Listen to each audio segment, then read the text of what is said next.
This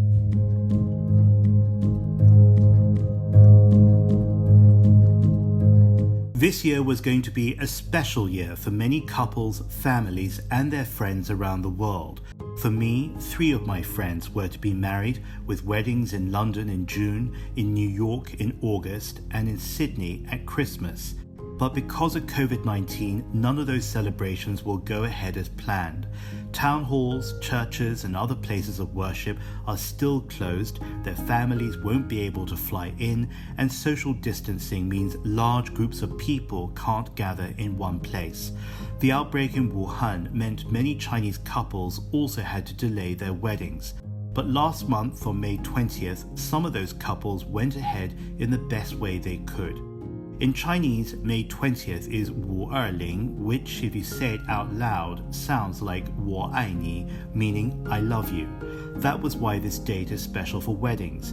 But of course, they first chose one another. In the midst of great sadness and tragedy, the devastating outbreak in Wuhan also brought many people closer together.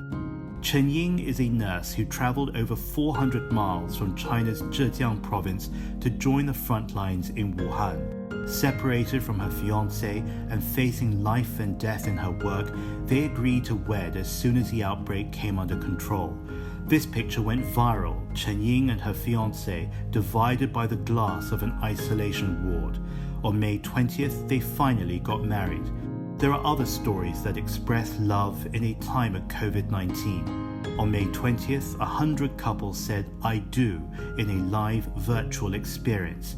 Their vows had a very special witness, Dr. Li Lanzhun. Dr. Li is a 73-year-old epidemiologist who's committed her scientific career to preventing infectious diseases. During the outbreak, she traveled to Wuhan to serve alongside other health workers. Global lockdowns have put enormous strains on human relationships, and in some communities, the reports of domestic violence have spiked. On top of that, the pressures of being confined in small spaces with no clear idea of the future has made life worse for people everywhere. But in Wuhan, lockdown and the fragility of life has had a different impact. On the first day after the lockdown was lifted, 171 couples legalized their union. Sales of wedding dresses went up and wedding applications increased by 300%, the most requests, of course, for May 20th itself. In Wuhan, people are worried about a second wave of infection, so weddings are being kept to small numbers. But love is not limited to marriage or wedding ceremonies, and if anything, the way COVID-19 has isolated us makes us yearn more for human contact and solidarity. Of course, they are fortunate they can celebrate marriage at all. Like many others, my friends in London, New York, and Sydney have had to delay their plans until at least 2021 and maybe beyond. When I think of COVID-19, I think of young people whose memories of what should have been a carefree time in their lives will forever be tainted by this cruel pandemic. I also remember our elders, too many of whom have died.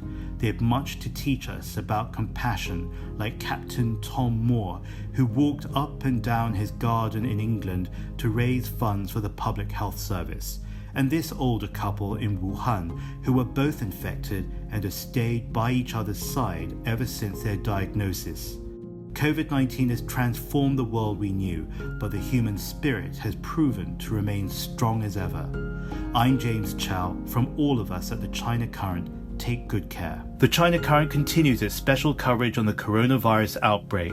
Go to our social media, @The China Current, and our website for interviews, videos, and podcasts. I'm James Chow. Thank you.